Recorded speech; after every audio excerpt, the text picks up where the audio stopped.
Il y a aussi un point qui est important pour que les gens comprennent, c'est qu'on imagine toujours on va dire, tout ce qui est transactions financières sur la crypto comme très obscur, en fait, le dark web.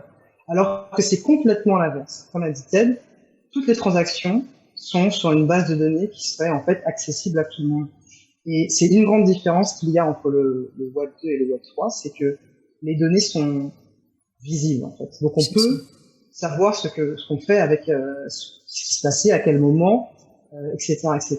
Et le dark web et la blockchain, c'est un peu deux antinomies, en fait. C'est vraiment l'inverse. C'est-à-dire que la base de données, c'est cette espèce d'énorme base de données, simplifiée comme ça, cette espèce d'énorme carnet d'entrée et de sortie, est accessible et visible par n'importe qui.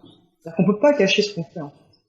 Donc, et pour revenir à ce que disait Ted, je vais compléter, c'est que c'est tout à fait ça. C'est-à-dire que par rapport ces grandes compagnies du Web 2, donc on parle de Google, d'Amazon, d'Apple, où les données sont stockées sur leur serveur et sont accessibles que par une demande d'un tiers de justice, les données des grandes compagnies de blockchain ne sont pas comme ça, parce qu'elles sont accessibles à tout le monde. En fait. Donc c'est plus difficile, même si c'est toujours possible, hein, de s'amuser à faire de cacher l'argent, mais c'est le but de tout ça, c'est de vraiment avoir une information qui est vraiment libre, en fait.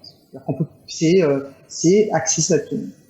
Et comme disait aussi Ted, c'est que quand on fait un virement entre deux banques, on passe par il y a un tiers de confiance. Donc c'est vrai qu'avec le système européen, avec maintenant l'IBAN, on a des transactions qui sont voire gratuites, voire très minimes. Mais quand on fait des transactions avec un pays étranger comme la Chine, les États-Unis, là, ça commence à être n'importe quoi. Moi, par exemple, j'ai fait dernièrement un virement au Canada. J'attends toujours la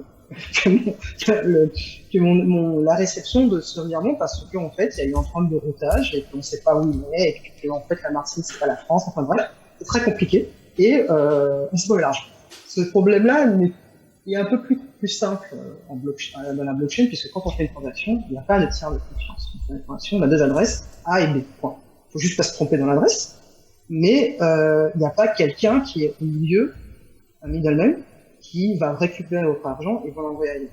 Et c'est ça qui est vraiment intéressant, en tout cas dans la partie financière, de ce côté où on n'est plus obligé d'avoir quelqu'un pour pouvoir envoyer, en tout cas faire un transfert à l'étranger ou un autre système bancaire qui est hors du système européen, qui est certes très organisé, mais quand on communique avec d'autres systèmes, là ça commence à être très compliqué.